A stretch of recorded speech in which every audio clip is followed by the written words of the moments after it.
ඒයි ඔයා කොහෙද යන්නේ? මං කැමති නෑ මගේ මූණ පියන්නලා වගේ හිතරිද්ද. ඇයි? තමුස හයි කෑල්ල කියලාද දැන් ඉන්නේ? කෑල්ල? කෑල්ල නෙමෙයි ලෑල්ල. පේන්නේ නැද්ද? අනේ මේ විශ්ව මම මෙච්චර දවසක් තමුසට chances දුන්නානේ.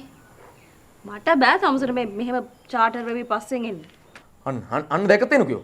දැක්කද මෙයාගේ තියෙන්නේ එන ලොකු සීන් එකක්. ලොකුකම. හරියටම කිව්වොත් මෙයාට තියෙන්නේ මෙයාගේ අර මහලුකු තාත්තිගේ තියෙන ලොකු සීන් ගොම්පාට් එකම තමයි. ඔව්. මම සාගර වීරනායකගේ දුව. හැබැයි මං අද ආවේ තමුසට මාව ඕනේ නැත්තම් මම වෙන මිනිහෙක්ව කසාද බඳිනවා කියන්නේ. අනේ බදිනවා මට මොකෝ. තමුසේ කසාද බඳින දවසට තමුසේ දැනගන්න මම දවස් 7ක් පාටි දානවා. මේ විහිළු නෙවෙයි බා. දැන් අද සාගර මහත්තයා මෙයාට කියලා තියෙනවා උඹ මෙයාව කසාද බඳින්න කැමති නැත්තම් මෙයාව යශෝද්දේට කසාද බඳිනවා කියලා.